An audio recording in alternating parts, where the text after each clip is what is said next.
Okay guys, तो आज है डे 23 मैथमेटिक्स क्वेश्चन सीरीज का। टॉपिक रहेगा मैट्रिक्स एंड डिटरमिनेंट और नंबर ऑफ क्वेश्चन 8। गाइस, अगर आप पिछले वाला वीडियो नहीं देखे हो तो पहले वो देख लेना, फिर डे 23 से स्टार्ट करना, क्योंकि ये सीरीज है। अगर आप सीक्वेंस वाइज वीडियो देखोगे तो आपके लिए बेनिफिट होने वाला। ओके, तो चलिए गाइज, हम लोग डे 23 का फर्स्ट क्वेश्चन शुरू करते हैं। यहाँ पे गिवन है कि if A equal to this matrix alpha 2 alpha and the determinant of a पे power cube equal to 125, then the value of alpha is what? Okay, तो गाइस आपको एक चीज पता होना चाहिए कि डिटर्मिनेंट ऑफ एनी मैट्रिक्स पे पावर n इक्वल टू, हम लोग इसको लिख सकते हैं इस फॉर्मेट में। ये गाइस फॉर्मूला है, ये आपको पता होना चाहिए। तो यहाँ पे गिवन क्या है कि a पे पावर क्यूब, तो इसको हम लोग लिख सकते हैं इस फॉर्मेट में 3, और इक्वल है 125 के, तो ये आ जाएगा 125। अब गाइस सिंपल यहाँ से a का वैल्यू निकाल सकते हैं, तो a का वैल्यू आ जाएगा 5। तो इसका मतलब है कि इसका जो डिटर्मिनेंट का वैल्यू है ये आ गया 5। डन। तो गाइस यहाँ पे आपको गिवन है कि a equal to alpha 2 alpha और इसका डिटर्मिनेंट का वैल्यू 5 है। तो just find out the determinant. तो यहाँ से क्या आ जाएगा, अल्फा स्क्वायर -4 इक्वल टू 9। तो अल्फा स्क्वायर, सॉरी ये 5, और गाइज ये बन जाएगा 5 + 4 इक्वल टू 9। तो यहाँ से आ जाएगा अल्फा स्क्वायर इक्वल टू 9। तो अल्फा इक्वल टू क्या आ जाएगा, +-3। ठीक है, तो करेक्ट आंसर क्या हो जाएगा, ऑप्शन नंबर सी, +-3। तो गाइज इस पर्टिकुलर क्वेश्चन में जस्ट ये वाला फॉर्मूला इंपॉर्टेंट है। अगर आपको ये फार्मूला पता था तो आप इजीली सॉल्व कर सकते हो। Okay okay guys, move to question number 2। Given है कि if f of x equal to the determinant of this, then f of 100 is equal to what. तो गाइज f of 100 निकालने से पहले आपको f of x तो मालूम होना चाहिए, तभी तो आप निकाल पाओगे f of 100। और आपको यहाँ पे गिवन है कि f of x जो है इस मैट्रिक्स का डिटर्मिनेंट है। तो guys just find out the determinant of this matrix. ठीक है, तो डिटर्मिनेंट को फाइंड आउट करने से पहले गाइज यहाँ पे हम लोग यूज करेंगे कॉलम ऑपरेशन। तो हम लोग यहाँ पे यूज करेंगे C3 में। C3 में हम लोग यूज करेंगे C3 - C1 + C2। ठीक है, तो जैसे ही गाइज आप एक कॉलम ऑपरेशन यूज करोगे तो आपको जो न्यू मैट्रिक्स आएगा, अब आपको ये बन जाएगा 1x। ये तो गाइज सेम रहेगा क्योंकि हम ओनली C3 पे यूज कर रहे हैं। तो ये 2x और ये रहेगा 3x into x - 1, x into x - 1, और similarly x into x - 1 into x - 2। अब गाइज यहाँ पे जब हम लोग ये वाला ऑपरेशन यूज करेंगे ना, तो ये बन जाएगा 0 0 0। और गाइज जब इसका अगर डिटर्मिनेंट निकालेंगे with respect to this column, then इसका डिटर्मिनेंट का वैल्यू आएगा 0। तो इसका मतलब है कि f of x किसके इक्वल होगा, 0 के इक्वल होगा। तो f of x आ गया 0। तो f of 100 गाइज क्या होगा, 0 के इक्वल होगा। f of 1000 भी किसके इक्वल होगा, 0 के इक्वल होगा। तो करेक्ट आंसर क्या होगा, option number A, 0। Done.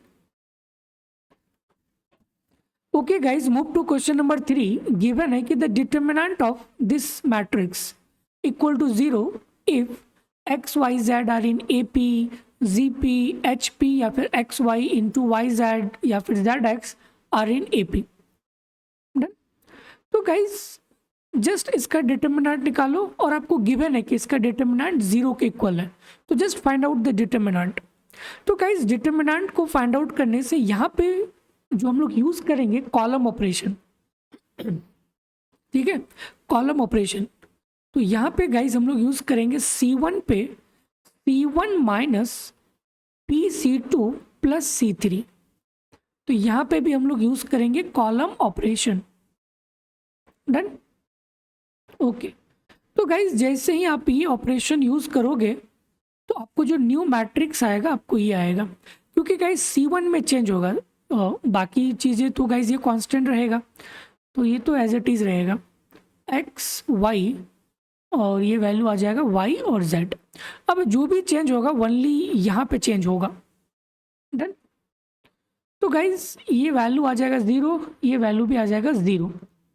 And similarly यहाँ पे इसका वैल्यू आएगा -x² plus 2yp plus z। Done. और ये वाला वैल्यू ये तो सेम रहेगा, xp प्लस y, और ये आ जाएगा yp plus z। Simple guys, मैंने कुछ भी नहीं किया, जस्ट ये गिवन था, मैंने यहाँ पे कॉलम ऑपरेशन यूज किया C1 पे, C1 minus PC2 plus PC2 plus C3। तो आपको गाइज ये मैट्रिक्स आ जाएगा, और गिवन है कि इसका डिटर्मिनेंट 0 है। तो गाइज इस कॉलम के रिस्पेक्ट पे आप इसका डिटर्मिनेंट फाइंड आउट करो, तो ये तो ऑलरेडी 0 है, तो जस्ट आप यहाँ से गाइज इसका वैल्यूज फाइंड आउट कर सकते हो।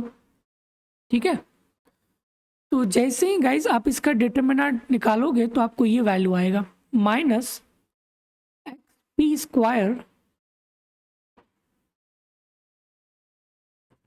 Just find out. ठीक है, तो मैं डायरेक्ट गाइज यहाँ पे लिख रहा हूँ -xp² प्लस 2yp, सॉरी ये xp² होगा गाइज,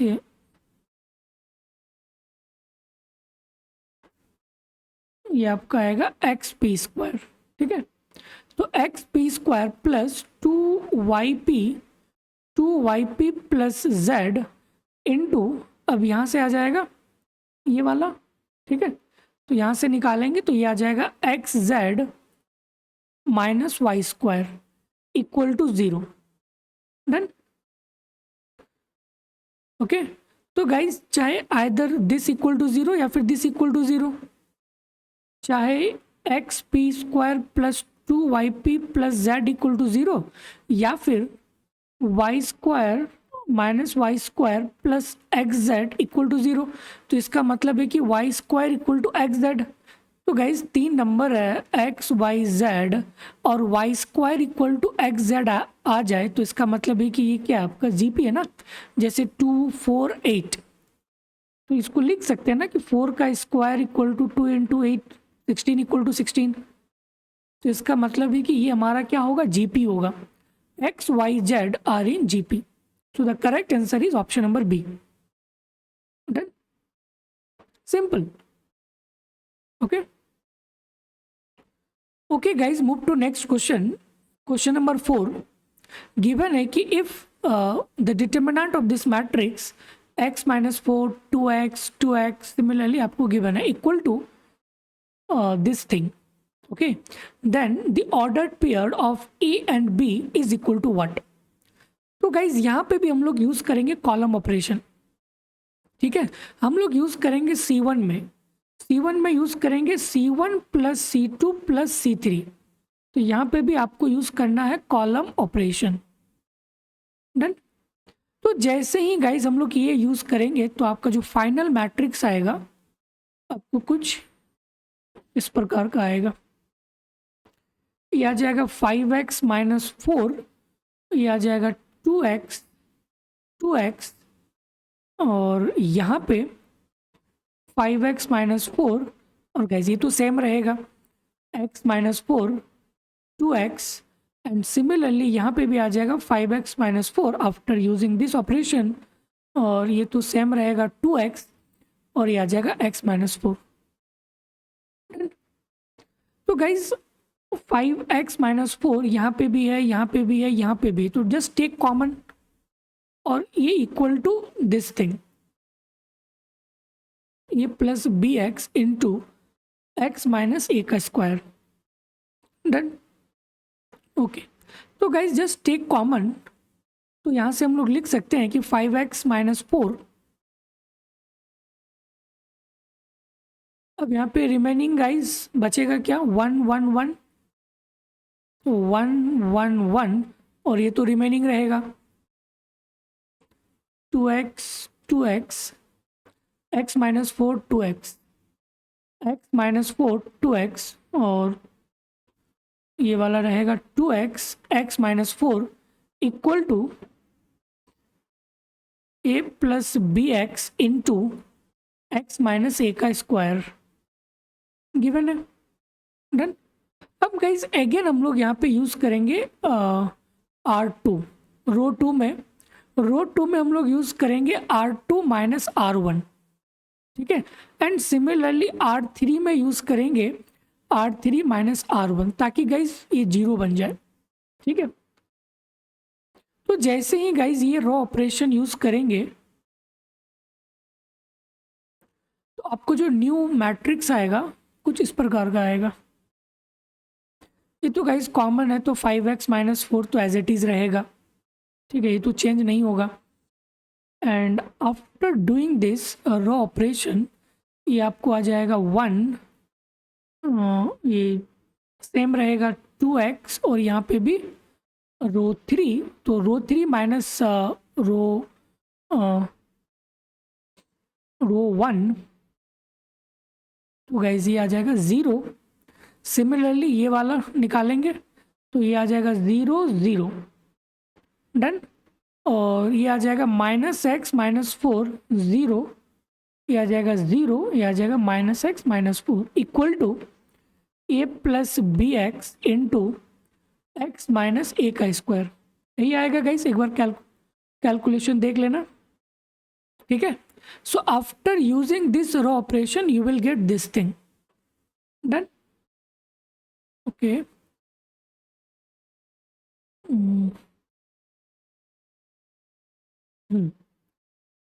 तो गाइस जब आप इसका डिटर्मिनेंट निकालोगे तो इसका वैल्यू आएगा, ये तो कांस्टेंट है 5x माइनस 4। जब आप इसका डिटर्मिनेंट निकालोगे दिस वैल्यूज, तो सिंपल ये आपका आ जाएगा ये वाला, ठीक है, x प्लस 4 का square equal to this thing a plus B X into X minus A का स्क्वायर। तो गाइज जस्ट इसको कंपेयर करो और a एंड b का वैल्यू फाइंड आउट करो, जस्ट कंपेयरिंग इट। तो यहाँ से हम बोल सकते हैं कि जो a का वैल्यू होगा, वो क्या होगा -4, और जो b का वैल्यू होगा दैट इज 5। b का वैल्यू क्या होगा 5, जस्ट कंपेयर ना। जैसे ये वाला है, ये वैल्यू तो आपको मालूम चल गया दिस थिंग, तो इसको हम लोग ऐसे लिख सकते हैं -4 plus 5x into X plus 4 equal to a plus B X into X minus A का स्क्वायर। तो गाइस a की जगह में क्या है 4, ठीक है, सॉरी -4, और b की जगह में क्या है 5। सिमिलरली यहाँ पे भी आप कंपेयर कर सकते हो, तो a की जगह में क्या होगा -4, तो a का वैल्यू हो जाएगा -4 और b का वैल्यू हो जाएगा 5। So -4 and 5 is the correct answer, option number C, -4 and 5, okay. Okay guys, move to question number 5। Given है कि for a positive number x, y and z the numerical value of this determinant. तो guys आपको पता है ना कि log a b इक्वल टू, इसको लिख सकते हैं log a by log b। तो सिमिलरली यहाँ पे log y eight base x, तो इसको हम लोग लिख सकते हैं log y by log x। Similarly ये वाला log z by log x, ठीक है। तो गाइज इसको हम लोग लिख सकते हैं इस फॉर्मेट में 1 log y by log x, similarly log z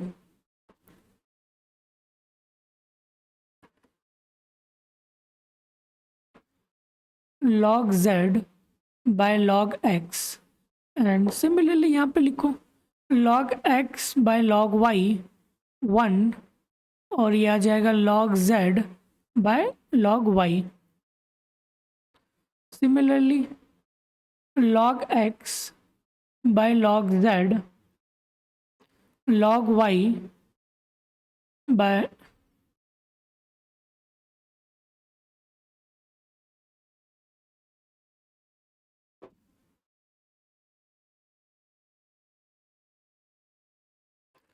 log y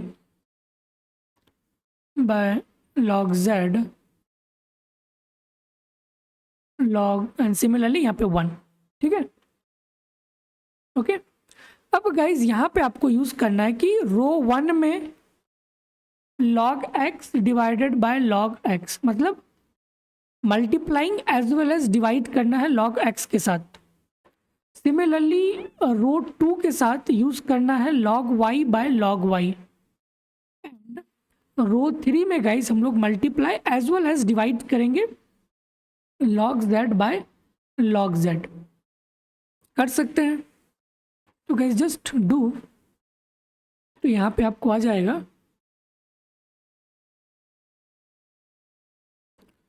ठीक है। तो यहाँ पे गाइज हम लोग मल्टीप्लाई करेंगे log x by log x। तो गाइज ये क्या बन जाएगा, 1 के जगह में लिख सकते हैं log x divided by log x। Similarly ये वाला तो यहाँ पे आ जाएगा log x divided by log x। ये तो ऑलरेडी है log y by log x into log x by log x। Similarly ये वाला log z by log x, log z by log x into log x by log x। Done, okay. अब ये रो 2 है, तो रो 2 के साथ guys हमें use करना है log y by log y। तो ये तो एज इट इज है log x by log y into log y by log y, और 1 है गाइज तो ये क्या बन जाएगा log y by log y and last log z by log y into log y by log y। Similarly guys row 3 के लिए z के साथ हमें मल्टीप्लाई करना है। तो यहाँ पे गिवन है कि log x by log z, but हम मल्टीप्लाई कर रहे हैं log z के साथ, तो डिवाइड भी करेंगे log z। और यहाँ पे गिवन है log y by log z, log y by log z into log z divided by log z, और यहाँ पे 1 था तो यहाँ पे आ जाएगा log z divided by log z। Done, okay okay guys. यहाँ पे कुछ टर्म्स कैंसिल होगा, जैसे ये log x कैंसिल, यहाँ पे भी ये log x cancel, log y and similarly ये log y cancel, log z। ठीक है, तो गाइज यहाँ पे रिमेनिंग क्या बच रहा है log x, यहाँ पे भी log x, यहाँ पे भी log x। तो guys take log x common. Similarly यहाँ पे भी गाइज log y एंड यहाँ पे भी log z। तो गाइज ये कॉमन आ जाएगा 1 by log x into log y into log z, ये कॉमन आ जाएगा। ठीक है, तो आफ्टर डूइंग दिस तो गाइज ये आपको बन जाएगा 1 by log x log y log z of this matrix. तो गाइज यहाँ पे रिमेनिंग अब क्या बचेगा log x और यहाँ पे log y और यहाँ पे आ जाएगा log z। सिमिलरली यहाँ पे गाइज log y कॉमन ले लिए तो यहाँ पे बचेगा log x log y log z। Similarly ये भी बन जाएगा log x log y और log z। ठीक है, तो गाइज इसका डिटर्मिनेंट क्या होगा, ये तो सब सेम है, रो भी सेम है, कॉलम भी सेम है, तो इसका डिटर्मिनेंट क्या आएगा 0। तो 0 इंटू समथिंग क्या होगा, ऑलवेज 0। तो वही चीज़ तो यहाँ पे आपको निकालना है कि इसका डिटर्मिनेंट क्या होगा, तो 0 होगा। Done, okay guys. Question number 6 given है कि given that x equal to -9 is a root of this matrix where the determinant equal to 0, ये आपको given है, then the other roots are what। तो आपको अदर रूट्स यहाँ पे find out करना है। ओके, तो गाइज यहाँ पे हम लोग यूज करेंगे रो ऑपरेशन। तो अगर हम यहाँ पे R1 में यूज करें R1 plus R2 plus R3, तो गाइज ये क्या बन जाएगा after doing this row operation.